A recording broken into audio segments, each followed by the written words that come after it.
Bismillahirrahmanirrahim. Assalamualaikum warahmatullahi wabarakatuh.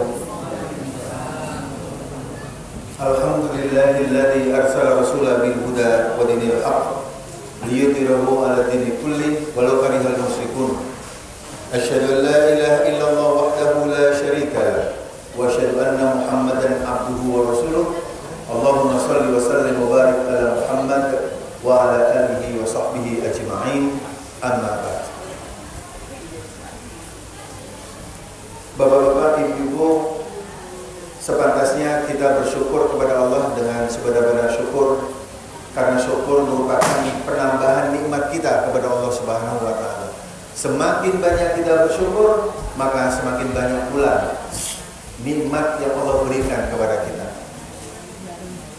Ini perhatikan kata-kata saya ini ya. Ini yang sering saya sampaikan di mana? Bukan kebahagiaan yang membuat seseorang bersyukur. Bukan kebahagiaan seseorang itu bersyukur.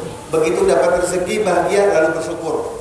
Bukan kebahagiaan lalu bersyukur, tapi bersyukur dalam situasi dan kondisi bagaimanapun, maka insya Allah kita akan bahagia.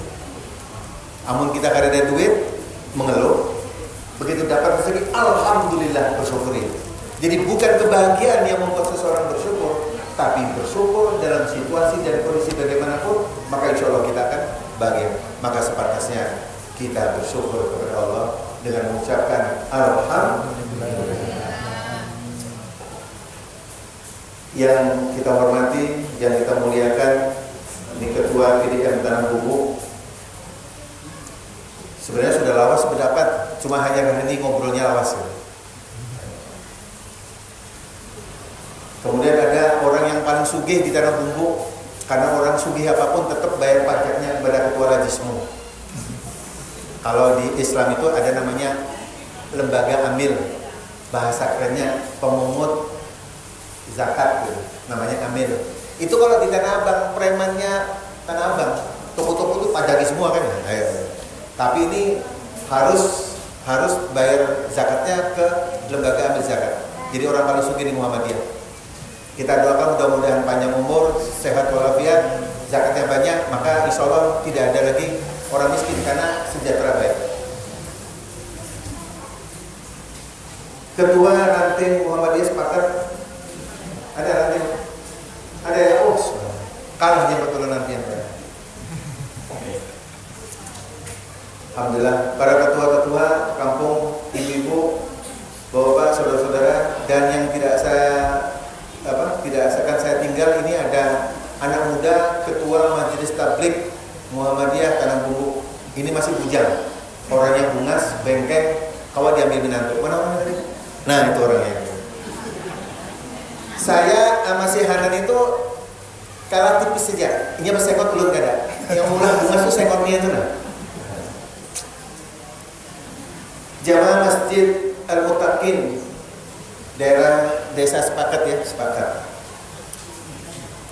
Saya kalau mungkin tidak kenal Bapak Ibu, mungkin kalau kenal insya Allah makin cinta, makin sayang. Karena itu ulun memperkenalkan nama saya itu panjang. Jadi kalau di Muhammadiyah mungkin Habib itu satu ya, saya sendiri itu kan. Orang lainnya Habib, orang sebelah ini Habib. Panjang. Jadi namanya itu Abdurrahim bin Muhammad bin Salih bin Abdul Hafid bin Abdullah bin Hafif bin Audah. Karena kepanjangan Abi Audah aja. Biar handap namanya. Saya sejak bujang itu sudah hobi berdakwah. Tahun 91 saya pernah masuk daerah Sekapuk yang Wonorejo, itu 3 hari 3 malam, Purwodadi 3 hari 3 malam saya pernah dakwah di situ. Tahun 2007 pernah dakwah di Karang Bintang, desa Karang Bintang. Ada yang kenal tak? Karang Bintang. Itu tahun 2007, Bapak Ibu, waktu masuk sampai di Simpang itu jam 12:30 malam. Jadi waktu masuk ke sana itu kiri kanan itu gelap kayak macam Siratal Mustaqim. Kada kelihatan, kadap. Udah masuk ke dakwah di situ, itu ada ranting kita di situ. 2018 diundang, kira-kira wah ini masih lewat Siratal Mustaqim juga gitu. Ternyata sudah mulai terang jalan, sudah bagus. Tahun 2000 pernah juga dakwah khutbah Idul Fitri di Kota Baru, di masjid. Di Kota Baru itu masih ada ya? Istiqomah. Enggak. Kalau di Pagat itu tahun 10 tahun yang lalu pernah tabligh akbar di situ. Masjidnya waktu masih belum tingkat, sudah. Tahun dulu diundang. Jadi orang Muhammad itu mengundangnya tuh kayaknya 10 tahun sekali diundang gitu ya. Jangan-jangan nanti di masjid ini 10 tahun yang akan diundang lagi? Enggak lah. Itu rata-rata begitu. Jadi sudah dakwah sudah. Saya pernah dakwah di daerah Ampah. Kalau ke Ampah terus belok ke kiri, kalau terus ke TW belok ke kirinya ke Buntok. Itu ada yang namanya kira-kira 20 kilo ada desa Nagalia. 3 kilo perjalanan dari jalan raya ke desa itu baru ada desa. Pekerjaannya tahu ibu bapak? Itu pekerjaannya itu apa? Judi. Satu kampung tidak ada yang tidak judi semua. Maka kalau orang merasakan siapa yang judi, maka dia akan miskin. Ternyata mereka tuh bertahun-tahun judi nggak miskin-miskin. Benar. Saya waktu masih bujang, kalau nggak salah 94. Saya kenapa jadi mereka tuh gak judi? Ternyata sebelum subuh mereka tuh datang masuk ke hutan mengolah getah. Jadi getahnya tuh di wadah, kemudian sudah lipat masukkan ke sungai. Yang sudah 3 hari sudah matang dibawa ke Ampah dijual, duitnya gak ada judi. Karena gimana mau bangkrut kalau punya Allah Ta'ala diulah judi. Selama 3 bulan saya di situ, itu 1,5 bulan saya tidak pernah dakwah di masjid. Coba melihat apa karakternya orang. Nah suatu ketika masjid lain punya kampung lain. Beb kau wakabeb kami siapa amal ya? Iya sudah. Yang adanya di kampung itu kalau satu kampung ada acara, kampung lain datang. Nah kampung yang kami burin itu umat dia nonton. Beb itu nggak selesai bisa tabligh akbar di Sapraman. Beb kenapa? Pian nggak ceramah pada kami? Maka pian tahu sendiri. Siapa yang ceramah yang masjid ada orangnya? Jadi ulun di masjid itu ya ulun yang muazinnya, ulun yang qomat, ulun yang imam. Di belakang makmumnya kuburan semua. Tapi alhamdulillah selama 3 bulan, 3 hari berturut-turut itu sholat tahajud dan ampih berjudi. Alhamdulillah. Namanya Desa Nagalia. Kita udah ke sana. Jadi kalau misalnya Pak Amin kemari, alhamdulillah berarti orang kesekian kemari. Ini berarti berkah ini ya, berkah. Mudah-mudahan 10 tahun yang datang diundang. Kayak gitu Hanan ya, 10 tahun lagi diundang enggak? Oh enggak ya? Secepatnya. Alhamdulillah. Saya mohon maaf bahasa saya agak kasar ya, karena saya lahir di Surabaya. Saya orang Surabaya. Orang Ampel. Ibu saya asli Martapura. Kawin sama abah orang Surabaya. Jadi abah meninggal, kata ibu kita beli kampung di Martapura. Saya kawin sama orang asli Banjar, itu istri saya itu. Nah, di samping di belakang siapa namanya? Ya itu yang pakai jilbab hitam, banyak jilbab hitam sini. Nah, itu istri saya. Bapak Ibu, jamaah rahimakumullah. Ada dulu yang baca Al-Qur'an tadi siapa orangnya? Ada? Mana yang baca Al-Qur'an? Mana? Kelas berapa? Kelas 3. Ada hafal Quran berapa? Surahnya ada berapa surah yang hafal? Ada berapa surah? 5? 3? Ya 7. Alhamdulillah. Ini susah ya. Kalau saya ada anak yang bisa hafal 7 itu luar biasa. Kalau kami yang tua itu Al-Quran di luar kepala. Ini Al-Quran luar kepala. Jadi karena masuk mentul.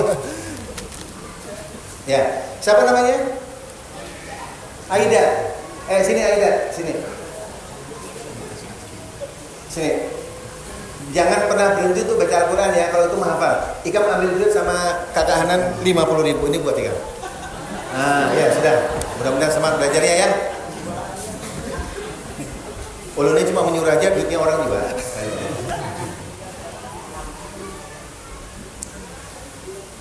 Saya biasanya kalau ceramah itu 2 jam. Tapi kata panitia, jangan tapi lawas Ustaz, jangan tapi handap. Ya kok pada rame, aku 2 jam itu paling minim itu. Karena hanya mau pergi saja itu. Jadi ada orang Banjar ke Jakarta. Orang Banjar ke Jakarta, hanya ke Jakarta. Sampailah ke bandara naik taksi. Ternyata yang drivernya itu orang Jawa. Jadi orang Banjar takut. Mas, yang punya bandara ini siapa mas? Boten ngertos. Bicara orang Banjar, hebat. Sampai kemudian ada Tugu Monas itu kan? Mas, yang punya Monas siapa mas? Yang drivernya orang Jawa. Boten ngertos. Boten ngertos.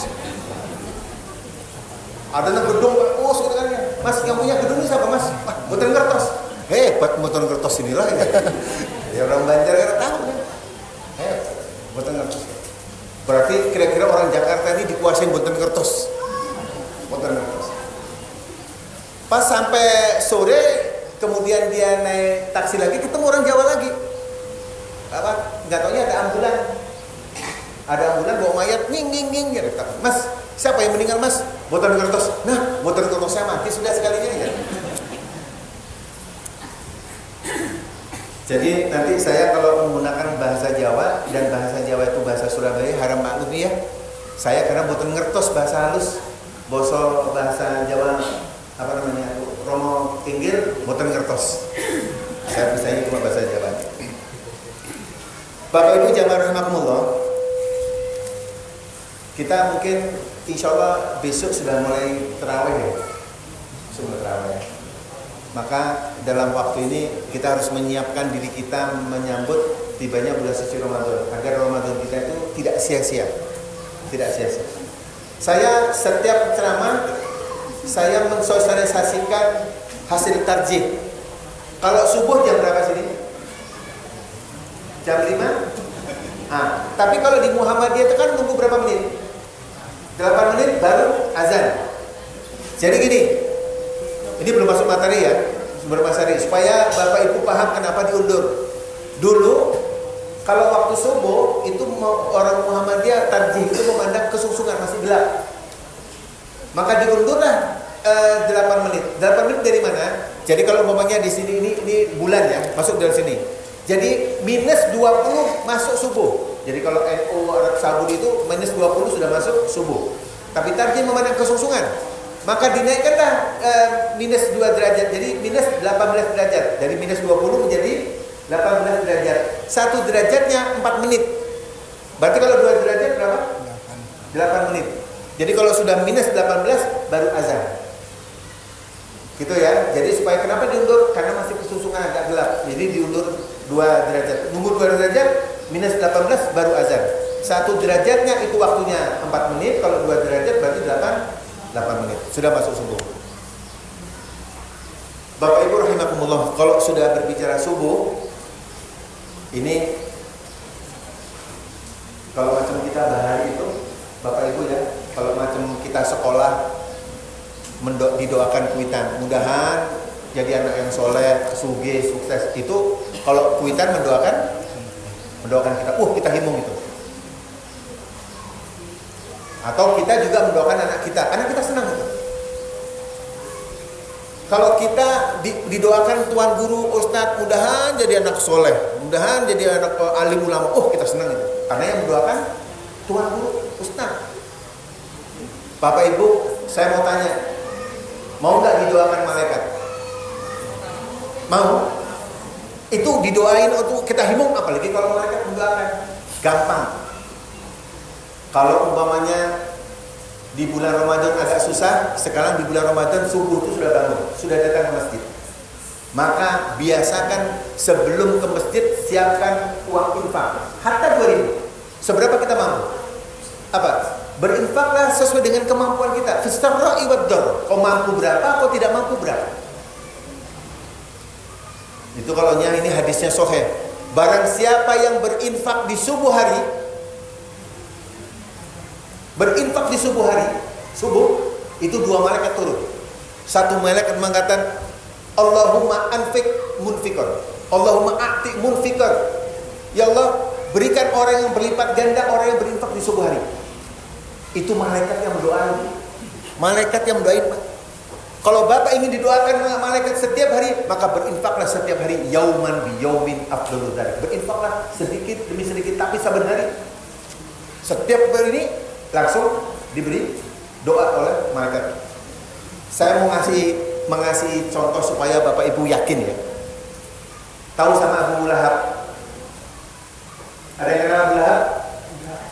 Nggak ada yang kenal? Nah, kita kenalkan. Abu Lahab itu pamannya Nabi sama Abdullah itu, abahnya Rasul itu seabah tapi lain seibu. Beda ibu, seabah tapi lain ibu. Abu Lahab. Abu Lahab itu mengklaim bahwa dialah adalah seorang nabi sebenarnya, bukan Muhammad. Muhammad itu anak yatim. Atau ini aku gitu. Maka dia benci betul terhadap Rasulullah. Setiap gerakan dakwah Nabi itu dihalang-halangi. Dikasih kayu bakar, kasih kotoran ontak dan sebagainya. Maka turunlah ayat Tabbat yada abi lahabi wa tab sampai akhir ayat. Ayat ini menceritakan Allah telah mengutuk Abu Lahab. Allah telah mengutuk keluarganya Abu Lahab. Bininya dikutuk, tangannya dikutuk, lehernya semuanya dikutuk, hartanya dikutuk, habis. Bapak Ibu, ayat ini 10 tahun Abu Lahabnya masih hidup. Abu Lahab hidup selama 10 tahun ayat ini ada.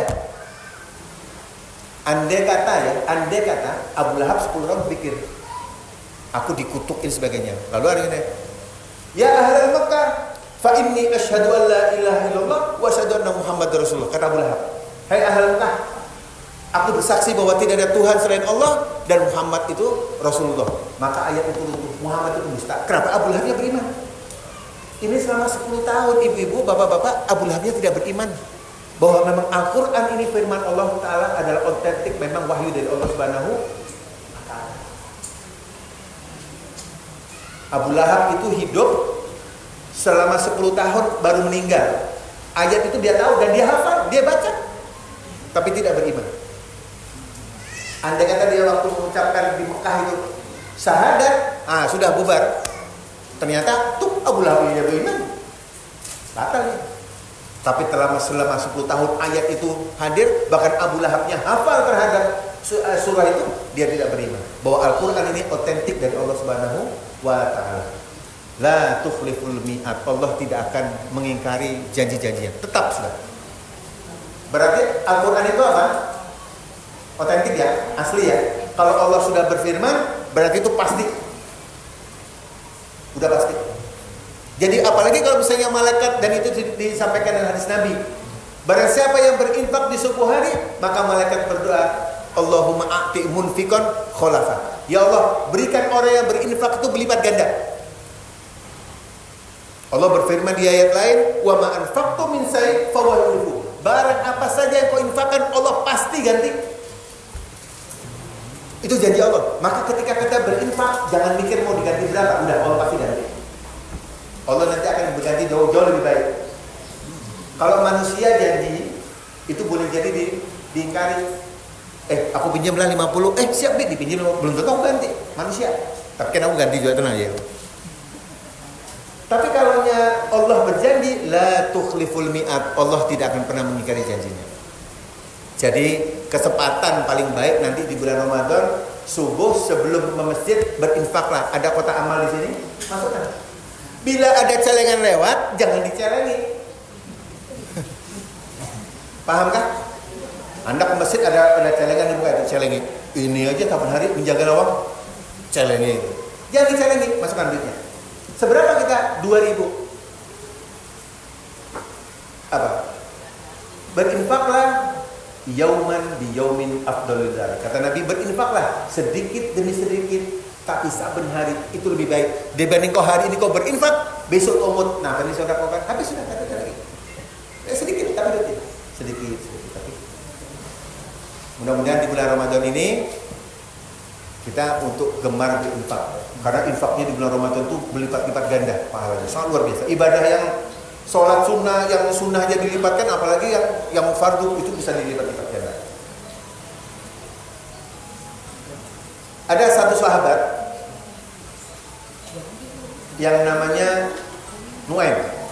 Dia kalau ke masjid itu perjalanan dari rumahnya ke masjid itu 3 kilo. Ini mohon maaf, ini kebiasaan Nabi, mudah-mudahan jadi amalan kita. Itu imam, Nabi ketika jadi imam, itu sudah mulai baris, Nabi tidak langsung sholat. Dia perhatikan jamaahnya, satu. Udah ngumpul, iqomah, komat, baru sholat. Nah, suatu ketika dilihat, ini kok ada satu sahabat gak ada nih, kemana nih?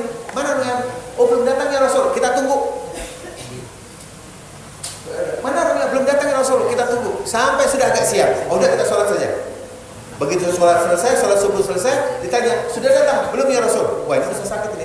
Siapa yang tahu rumahnya Ridwan? Saya Rasulullah. Kita ke sana. Maka Rasul dengan sahabat datang. Sampailah ke rumahnya. Lalu masuk dia mengucapkan Assalamualaikum. Waalaikumsalam. Apa betul ini? Oh iya betul. Saya istrinya. Mana orangnya? Tadi pagi baru meninggal ya Rasul. Innalillahi. Kemudian doain sebenarnya. Habis itu Rasulullah mau pulang. Begitu mau pulang, istrinya tanya, ya Rasul, ada sesuatu yang mengganjal dalam hati saya. Apa? Ketika suami saya mau meninggal, dia migo. Migo itu paham kan? Hah? Paham gak migo? Merayo itu ya, merayo. Dia katakan begini, andai jauh, andai banyak, andai baru. Dan itu ya Rasulullah berulang-ulang. Andai jauh, andai banyak, andai baru. Apa maksudnya ya Rasul? Maka Rasulullah mengatakan, kenapa dia mengatakan andai jauh? Dia perjalanan 3 kilo dari rumah ke masjid saben hari, itu ternyata di akhir hayatnya ditampakkan pahalanya.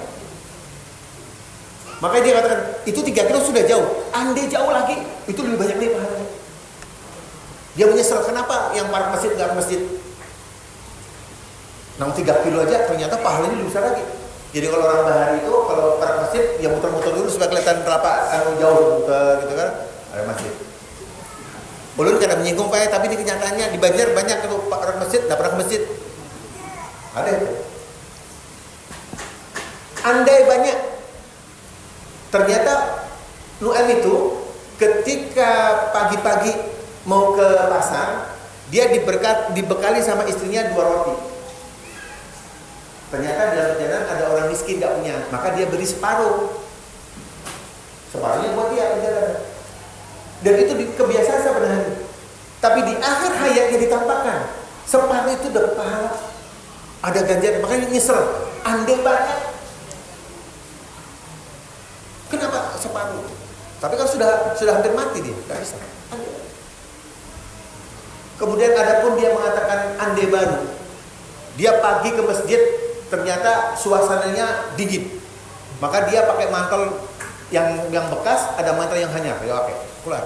Kalau ada orang kai-kai kedinginan, maka dia lepaskan dari mantel yang bekas di julungnya. Ternyata di akhir hayat ditampakkan yang bekas aja Allah ganti, apalagi yang baru. Makanya itu andai baru. Bapak Ibu, mumpung kita masih sehat, mumpung kita masih kuat, mumpung kita bisa sehat, berinfaklah yang terbaik. Lan tanalul birra hatta tunfiqu mimma tuhibbun. Tidak sempurna iman seseorang ketika memberi, kita seorang enggak suka. Yang terbaik. Ini biasanya kalau ibu-ibu di Banjar ya, ibu-ibu di Banjar kayak di sini ada, insyaallah ada di sini. Kada ada bedanya. Di Banjar itu bilanya ada saruan yang mengundang mungkin pejabat kah, wali kota kah, atau pengusaha kah itu, wah ini baju sudah terpakai, ini nukar yang hanyar. Karena sudah terpakai semua, nukar yang hanyar. Tapi ada ibu-ibu yang minta, adakah kerudung atau baju yang gasan saki, gasan lulujar? Kadang ada ya latihan. Oh, ini rabit tapi kawajnya dijahit, ini kawajnya tapas ini dia. Hanya tidak ada. Akhirnya cari yang tidak baik baru jual ini, yang kita sorong nggak suka diberi. Jangan sampai ada kisah Nabi itu menyesal nanti kita, maka berikan yang terbaik. Maka Allah akan ganti. Wa ma anfaqtu min syai', barang apa saya mau berikan, Allah akan pasti ganti. Ini saya mau kisah. Ini banyak kisah aja, nggak usah drama ya. Kalau kamu udah sering kan ya, bawa kisah aja. Mudah-mudahan kisahnya bisa memberi manfaat buat kita semua. Insyaallah. Suatu hari ada anak muda, gagah kayak Hanan. Bersengok. Tapi kan ada kacamata lah. Dia dalam perjalanan ternyata perbekalan dia habis. Bapak Ibu, kalau orang lapar, itu iwak karing itu jauh tercium karena lapar. Makanya orang bulan puasa itu sama kan, nyaman pada apa? Padahal iwak karing aja kan. Tapi karena lapar itu nyaman. Nah, anak muda ini di dalam perjalanannya supaya bernaung lewat di kebun kurma supaya bernaung karena panas. Nah, karena perut lapar, dia haus dan dahaga mencium buah kurma ranum. Lalu kepingin dia ingin mengambil sebutir saja untuk menghilangkan dahaga. Diambillah kurma sebuting, makan, bismillahirrahmanirrahim, mengunyah setengah. Ketika mau ngunyah yang berikutnya, ternyata pemilik kurma datang, kurang ajar, maling, bupama izinnya. Ini yang sudah, aku laporkan. Ingat, kata Al-Quran, siapa yang mencuri, potong. Kau telah mencuri kurmaku, potong. Ribut semuanya. Akhirnya si yang pemilik kebun kurma gak terima, lapor kepada Rasulullah. Sampai kepada Rasulullah, dia cerita, ya Rasulullah, menurut ajaranmu, siapa yang mencuri dipotong gak? Iya betul, anak muda ini telah mencuri kurmaku. Padahal sebiji aja. Tapi karena tuan pemilik kebun kurma itu mungkin engkennya itu naudzubillah meditnya luar biasa. Meditnya luar biasa. Terus Nabi tidak langsung menghukumi. Nabi bertanya, apa betul engkau mengambil kurma? Betul ya Rasulullah. Saya tidak akan mengambil kalau saya nggak ada dahaga. Saya cuma menghilangkan dahaga supaya dahaga saya hilang. Jadi kata Rasul, sudah kalau gitu gini saja. Kurma yang diambil anak muda itu kamu sodakokan saja. Nggak bisa Rasulullah. Menurut ajaranmu siapa yang mencuri harus dipotong. Sudah, apa yang jamin? Kalau kau sodakokan, kau kujamin masuk surga. Nggak bisa Rasulullah. Masa masuk surga dengan sebiji kurma? Ada kawan. Jadi kalau umpamanya Rasulullah itu melihat orang kalau zaman kita, daplek orangnya. Rasul itu sudah menjamin, kau sodakokan satu biji kurma itu, kau kujamin masuk surga. Tidak mau. Ya Rasulullah, segampang itu kah masuk surga dengan sebiji kurma masuk surga? Tidak mungkin ya Rasulullah. Berkekencangan. Coba bayangkan, ini Rasul menjamin, dia nggak mau. Kita ini subhanallah Bapak Ibu, ketemu Nabi tidak, sahabat tidak, para tabi'in tidak, tapi apa yang diperintahkan kita menuruti, kita mentaati dengan baik. Itu luar biasa iman kita. Mudah-mudahan iman kita ini istiqomah. Jangan istiqomahnya kayak bapak-bapak. Istiqomah bapak-bapak tau lah, ikatan suami takut istri di rumah, istiqomah. Lalu ada sahabat. Jadi kalau ini Rasulullah, ya, ini Rasulullah. Kemudian ini sahabat. Nah, ini perdebatannya. Yang orang berdebat itu berhadapan. Ada sahabat yang di belakang. Di belakang.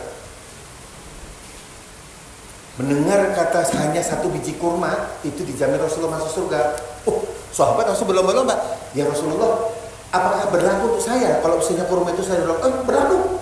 Kalau kau sodakokan dia, maka kau jamin masuk surga. Mendengar itu, langsung orang ini datang yang punya korban, si punya kurma. Ya Tuan, berapa kau jual kurma itu? Apa kata yang punya kurma? Maaf, kurma tidak saya jual. Apa nggak pening Rasulullah melihat orang kayak gini? Maaf, kurmanya tidak saya jual. Sudah jual saja. Berapa kau beli? Berapa kau jual? Aku beli. Kagak mau jual. Jadi anak muda ini gantung, Rasulullah juga pening. Apa beri hukumannya kan? Gitu. Karena ini darurat, anak mau makan. Tawar-menawar marah, akhirnya sepakat. Satu biji dirham, satu pohon ini dia beli seharga 100 dirham.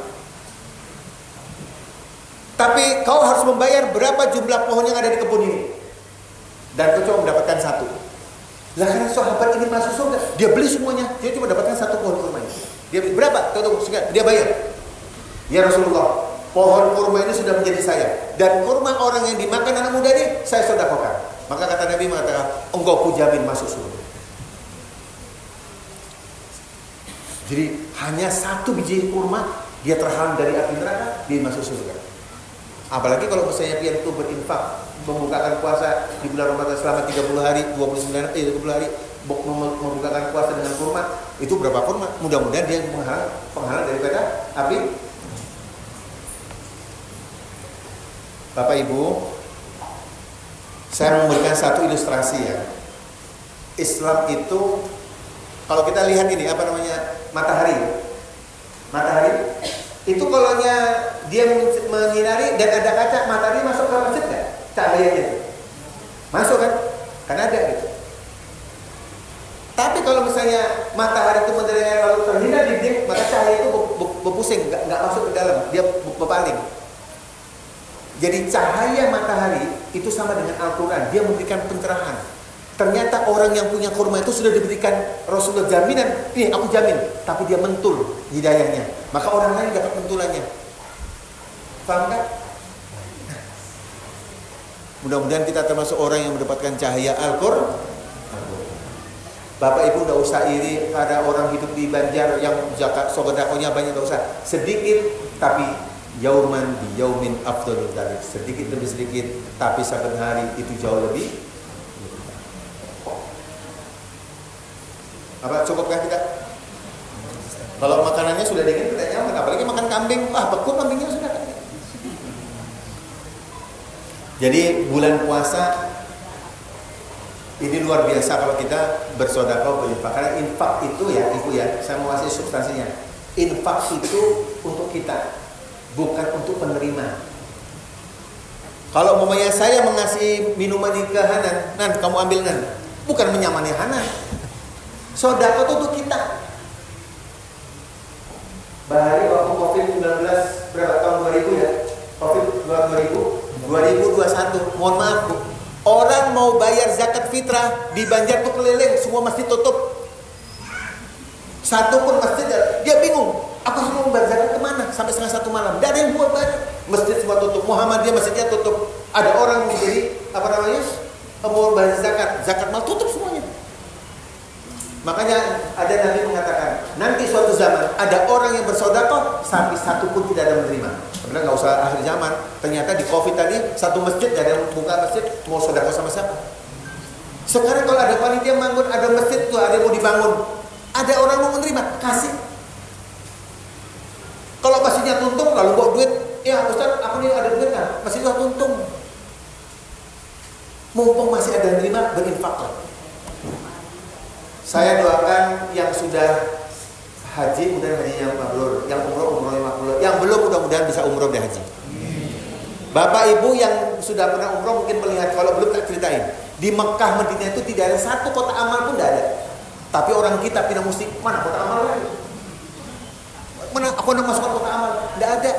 Di wadah kita ini banyak kota amal isinya kosong. Di Mekah Madinah tidak ada kota amal, tapi kita sok jadi dermawan. Buat apa kita berinfak kotaknya nggak ada? Mumpung ada mau terima kasih karena kita yang perlu. Sebuah hadis qudsi mengatakan Allah berfirman, "Ya ibnu Adam, anfik yunfik alaih." Hai anak Adam, berinfaklah, niscaya aku akan berinfak kepadamu. Kau berinfak, aku berinfak. Jadi mafhum mukhalafahnya, kalau engkau tahan, maka aku juga menahan rezekimu. Jadi kalau kau ingin kaya, berinfaklah, niscaya aku akan berinfak. Tapi kalau tahan, aku juga tahan. Paham maksudnya? Kalau pian, ini memberi nih, nah memberi, maka Allah juga akan memberi. Tapi kalau kita menahan, tidak diberinya, Allah juga menahan. Maka rezeki kita tuh mentok kayak gitu aja. Hadisnya diskusi. Kalau tadi ibu bapak berkisah tentang Abu Lahab, tentang bagi percaya bahwa ayat itu adalah otentik dari Allah, maka ketika hadisnya diskusi, ya ibnu Adam, anfik yunfik alaih. Hei anak Adam, kau berinfaklah, niscaya aku akan berinfak kepadamu. Allah yang berinfak kepada kita. Itu luar biasa. Berinfak. Kalau kita mentahan, maka kita tahan. Ini biasanya ibu-ibu kalau misalnya habis mencuci-cuci itu ada talang-talangnya buntu. Apa yang terjadi? Bau banyunya. Bau karena nggak mengalir. Tapi kalau bersih, mengalir, enak tuh, segar. Harta kita kalau tidak kita keluarkan, harta itu menjadi bala. Jadi bau. Kata Nabi, ini saya kasih contoh ya. Kata Nabi, ini anggaplah harta kita ini. Ini harta kita. Ya. Kemudian yang harus dikeluarkan zakat yang ini harus dikeluarkan nih, dibuang nih zakat ini. Ternyata tidak dikeluarkan. Kata Nabi, maka hartamu akan menjadi gurita, menggerogoti, habis. Maka berapa banyak orang yang kaya rugi mendadak, ditipu orang, tenggelamlah kapal dan sebagainya karena dia tidak mengeluarkan zakat. Maka zakat itu menggurita, menggerogoti harta kita. Maka berinfaklah, maka Allah akan ganti jauh lebih baik, jauh lebih besar. Jadi kisah tentang anak muda dengan kurma itu, ini adalah asbabun nuzul dari surah Al-Lail. Wa man aqta wattaqa wa saddaqa bil husna wa nasiru yusra. Barang siapa yang berinfak karena Allah Ta'ala dan dia benarkan nanti di akhirat Allah ganti, kan Allah Tuhan Nabi mengganti. Sudah aku jamin kau masuk surga. Barang siapa yang berinfak di jalan Allah dan dia membenarkan, nanti di akhirat Allah akan ganti. Maka Allah akan melapangkan seluruh urusan dia dari dunia dan akhirat. Makanya orang tuh ya kayaknya hidupnya kena sugih kadang tapi tenang karena dia berinfak. Dia berpikir positif, keluarganya sehat semuanya itu karena dia berinfak sedikit demi sedikit. Tapi wawan bakhilah, barang siapa yang merasa bakhil, wastaghna merasa cukup, bahkan dababil husna mendustakan bahwa dia nanti di akhirat Allah akan ganti. Allah akan menyempitkan urusan dia di dunia dan di akhirat. Makanya orang yang punya kurma itu Allah sempitkan pikirannya, hatinya, hasad semuanya. Apalagi di akhirat. Merasa cukup, aku sudah mau sana, sudah banyak hartaku, aku bisa. Barang siapa yang kikir, kemudian berdaya sama mencukup, mendustakan nanti apa kebalasan di akhirat, Allah akan menyempitkan semua urusan dia di dunia dan di akhirat. Di kita ini Bapak Ibu ya, kalau misalnya berinfak itu harus diganti dengan duit. Barang siapa yang berinfak, Allah akan ganti 10 kali lipat dengan duit. Tidak. Nabi itu ada orang yang berinfak ketika di bulan Ramadan, infaknya lebih cepat daripada hembusan angin. Tapi Nabi tidak kaya. Tapi Nabi jaga kesehatan dan sebagainya. Makanya kalau misalnya Bapak Ibu berinfak tapi tidak kaya, kita bersyukur. Alhamdulillah, pagi-pagi habis subuh kita nggak ke rumah sakit, melayani anak, melati kuitan. Kenapa? Karena kita infak, Allah ganti dengan sehat keluarga kita. Alhamdulillah. Karena kita berinfak sedikit demi sedikit, akhirnya kita keluarga semua sehat, tidak ada yang sampai sibuk, kita pulang bawa termos, mana rumah sakit, menjenguk kuitan, menjenguk anak, menjenguk istri, suami. Berinfak, berinfak kita akan sehat. Berinfak Allah ganti jauh lebih baik. Jadi jangan sampai di kepala kita itu Allah ganti yang lain. Allah akan ganti lain. Saya sering ngomong sama si Hanan ini, Hanan, kalau engkau berinfak dengan seekor kucing, memberi makan kepala ikan ke kucing, apakah kucing akan mengganti? Ada. Allah akan mengganti melalui orang lain. Jadi kalau mau membangun masjid, apakah masjid akan mengganti? Allah akan mengganti orang lain. Nanti insya Allah. Janji Allah itu la tukhliful mi'at. Tuhan Allah tidak akan mengingkari apa yang dijanjikan. Jadi pasti dia. Di tahun 70-an ada di SD Menteng, ampunnya Barack Obama. Barack Obama itu SD-nya di Menteng. Ada namanya Mang Udin, dia jualan gorengan. Jualan gembili. Gembili itu dipotong-potong, lalu ada ujungnya. Ujungnya ini dijual gak laku, dibuang sayang, tapi digoreng dikumpulin gitu. Lalu ada anak kecil di ujung melihat dia. Lalu Mang Udin merasa feelingnya kuat, dia bilang, sini, ambil di gembili, singkong ini ambil, dia makan. Ada kan tidak bisa, orang miskin. Dan itu dilakukan saben hari sampai anak itu kelas 6 selesai, terus dia keluar. Kelas 6 SD keluar.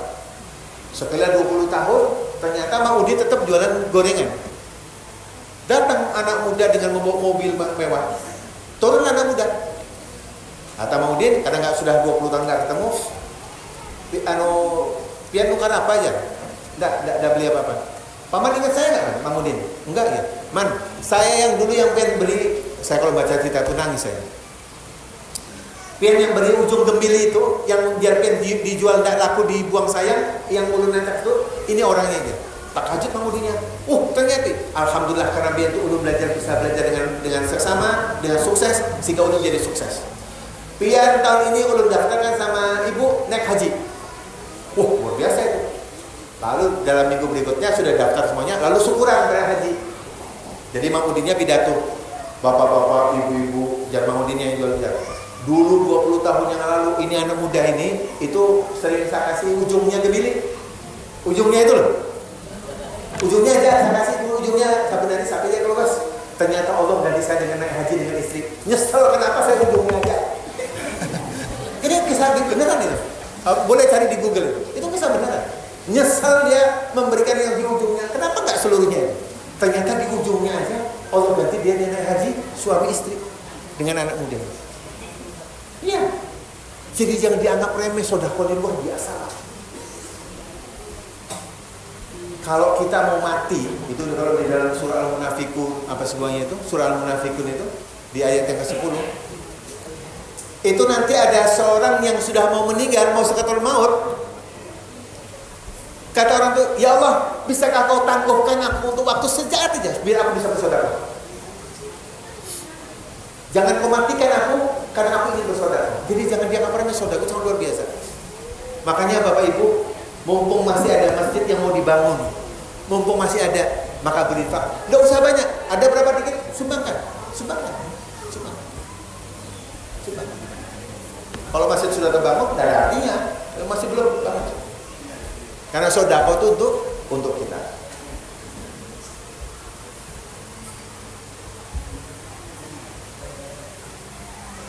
Bapak Ibu jamaah rahimakumullah, saya belum memperkenalkan, ini ada guru saya, ini Gusti Nurdin. Umurnya hampir 70. Kalau saya hampir 60, beliau hampir 70. Ini guru saya. Tapi guru bagaimana cara memanage masjid, bagaimana memanage keorganisasian. Dia dulu di Masjid At-Taqwa. Saya waktu masih kecil, beliau sering membimbing. Saya kaget ketemu di sini. Ini lama, udah berapa puluh tahun nggak ketemu gitu kan. Dia masih kayaknya beliau ini diawetkan gitu ya, bukan awet muda tapi diawetkan. Masih gagah gitu.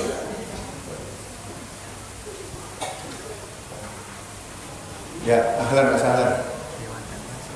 Ini apa? Lajis buku kan? Oh, dakwah pedalaman ya. Ini saya kenalkan, ini Ari dari Palembang. Dia datang kemari untuk menjadi dai 1 bulan. Dai 1 bulan, 3 bulan kah gitu ya. Nanti sering dimampir sini ya. Mampir sini ya. Ini dari Palembang, dia mengabdi di desa sini. Desa mana? Amil Baru ya. Nah, ini nanti mudah-mudahan bisa silaturahmi ke sini.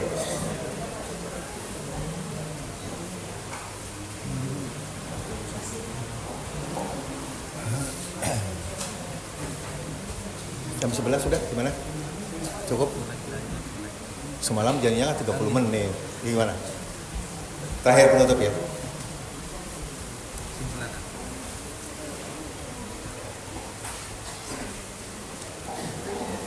Baik. Bapak Ibu jamaah rahimakumullah, oleh sebab itu saya mengingatkan buat kita semua, karena Ramadan itu sangat luar biasa. Kekuatan Ramadan itu sangat luar biasa.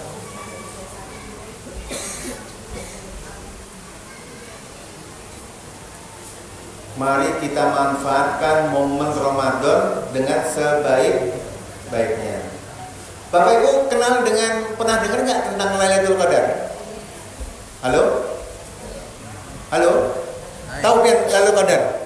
Lailatul Qadar itu bukan Laila sama Kadir, bukan. Lailatul Qadar, malam kemuliaan. Pernah dengar ya? Kapan malam Lailatul Qadar itu? Malam-malam ganjil, malam 21, malam 23, malam 25, malam 27, malam 29. Maka kata Nabi, di malam-malam itu harus memperbanyak ibadah. Jangan nonton apa? Jangan nonton YouTube dan sebagainya. Nonton macam-macam. Jadi dimanfaatkan dengan sebaik-baiknya. Saya kasih contoh ya. Saya sering menyampaikan ke beberapa jamaah kita itu, kalau sudah malam Lailatul Qadar, baru dia beribadah malam genapnya tidak. Saya punya anak, mohon maaf ya, saya punya anak tiga-tiganya di Mesir. Jadi kalau saya subuh menelpon, misalnya jam 12 malam. Kalau sini siang, jam kayak gini itu sudah mulai subuh. Subuh. Kemudian kalau sore dia siang. Paham kan maksudnya? Jadi kalau di sini subuh sudah mulai siang, di sana jam 12 malam Bapak Ibu. Di Mesir itu siang malam. Sekarang kalau malam Lailatul Qadar, di sini malam, di Mesir siang apa pada? Siang. Lalu kalau misalnya malam Lailatul Qadar itu di Banjarmasin atau di Tanah Bumbu itu malam Lailatul Qadar, turun malam Lailatul Qadar, lalu orang Mesir protes, kami mah nggak dapat lah siang. Kami siang nggak dapat kan itu. Sekarang nanti kalau habis ini coba lihat di Bapak Ibu, lihat di YouTube. Ada 5 negara yang tidak kenal malam. Dia hidupnya itu siang terus. Lalu kayak pas Ramadan nggak dapat Lailatul Qadar. Kayak mana dapat Lailatul Qadar? Mau siang nggak dapat matahari. Jadi mataharinya itu gini. Ini matahari ya. Sudah pola maghrib naik lagi, nggak jadi malam. Nggak jadi malam. Bapak boleh cek di YouTube itu. Coba kalau lihat negara yang tidak ada malam, dia ada pernah malam. Sudah mulai pada maghrib naik berdiri. Kayak apa negara itu dapat malam Lailatul Qadar? Jangankan malam Lailatul Qadar, buka puasa dia nggak sempat. Kayak apa buka puasa? Sudah mulai pada buka puasa naik siang pulang. Apabila kita buka puasa. Ada negara yang malam tidak pernah siang-siang. Lalu jadinya yang kayak apa? Kami ada puasa, harus malam terus kan? Nah, mulai pusing biar pikiran Mbak. Kita bersyukur 12 jam siang, 12 jam malam. Maka oleh karena itu, biar berdoalah siang malam, jangan menghadangi malam, jangan menghadangi genap. Berdoalah terus.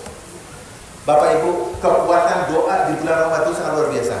Mungkin Pak Ustadz bisa menjelaskan lebih lanjut Pak ya, karena kita waktunya dikit.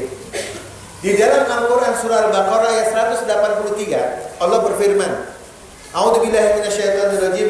Ya ayyuhalladzina amanu kutiba alaikumusiyam kama kutiba alal ladzina min qablikum la'allakum tattaqun. Ini ayat yang sangat populer, menghafal. Lalu dia berbicara tentang safar, tentang ini macam, lalu ada doa. Ud'uni astajib lakum. Berdoalah niscaya aku akan mengabulkan. Begitu ayat ini berbicara tentang doa, lalu ditutup lagi di selanjutnya ayat tentang puasa lagi. Jadi berdoalah di bulan Ramadan. Karena kalau doa di bulan Ramadan, Allah pasti kabulkan. Jadi jangan sampai kita di bulan Ramadan disibukkan nonton sinetron. Jangan disibukkan dengan nonton drakor. Manfaatkan untuk berdoa.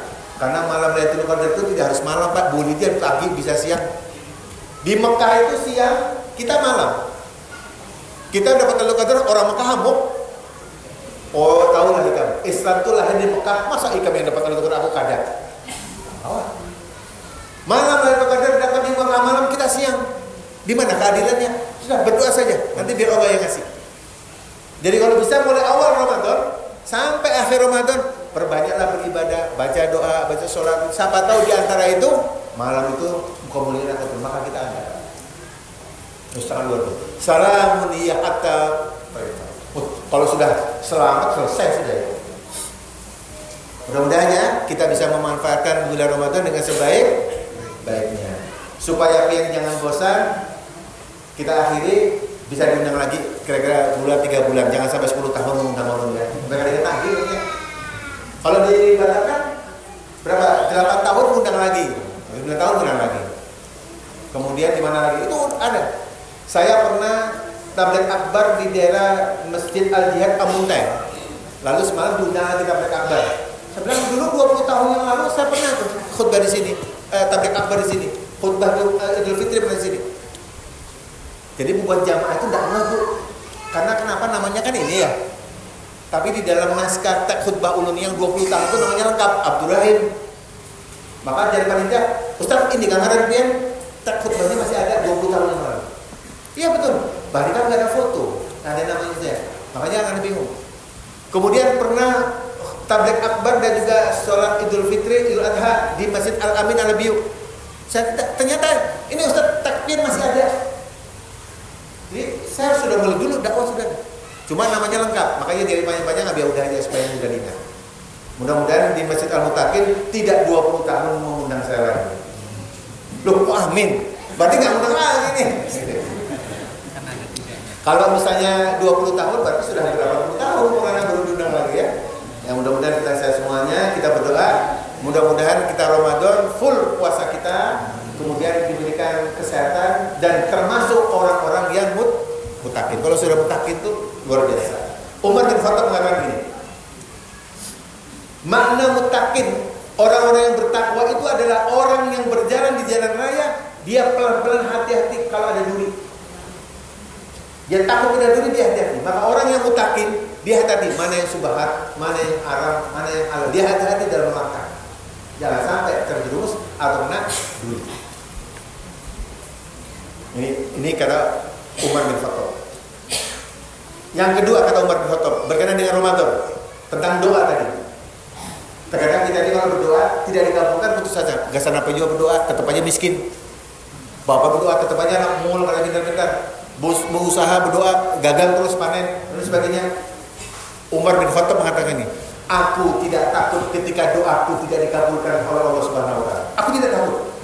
Tapi aku takut ketika aku tidak mendapatkan hidayah untuk berdoa. Faham maksudnya? Jadi kalau pian aja itu Umar aja tidak dikabulkan. Tapi kata Umar bin Khattab, aku tidak takut ketika doaku tidak dikabulkan sama Allah. Tidak takut. Dan aku tetap berdoa. Tapi aku takut ketika aku tidak mendapat hidayah untuk berdoa. Maka kesempatan ketika dapat hidayah, berdoalah. Ada sebuah riwayat mengatakan seperti hadis qudsi. Ya, malaikat, sudah. Jadi malaikat, ya Allah, kenapa doa orang hambamu tidak kau kabulkan? Tenang, aku suka dengan doanya dia. Makanya doanya tidak aku kabulkan. Aku suka dengan tetesan air mata dia. Biarkan dia berdoa. Aku ingin dengarkan doa dia. Andai kata mungkin dikabulkan, nggak ada doa lagi, sudah dikabulkan. Biasanya itu Pak ibu-ibu Pak. Kalau di rumah, ibu-ibu sini nggak ada, ibu di Banjar. Kalau sini Solo nggak ada bedanya. Itu kalau malam itu dengan tetesan mata. Ya Allah, ya Rabbi, ini laki ulun tunah, lawan anu ini anak ulun tidak tetesan air mata. Ternyata Allah kabulkan, lakinya budi-budi sudah beribadah, anaknya pintar, tidak ada lagi tetesan air mata, masih kabulin. Jadi kalau kita berdoa dengan tetesan mata murni, itu kalau dikabulkan Allah suka. Tapi begitu lagi kita berdoa, ternyata air matanya nggak ada keluar, karena bukan dari hati, ada tetes air mata juga. Nggak keluar. Tapi kalau sudah keluar, itu berarti Allah menggerakkan dan Allah suka dengan doa kita. Maka berdoa. Jadi sekali lagi, nanti kalau di bulan Ramadan banyak-banyak berdoa, jangan takut untuk ditolak oleh Allah SWT. Berdoa saja. Tapi takutlah ketika kita tidak ada niat untuk berdoa, itu bahaya. Kira-kira ini yang bisa Allah sampaikan. Mudah-mudahan bermanfaat, buat pencerahan buat kita untuk selalu senantiasa bergairah untuk bersedekah, berdoa, membaca Al-Quran, dan memang Al-Quran itu adalah otentik dari Allah Subhanahu wa Ta'ala. Kira-kira ini yang bisa Allah sampaikan, kurang lebihnya mohon maaf. Assalamualaikum warahmatullahi wabarakatuh.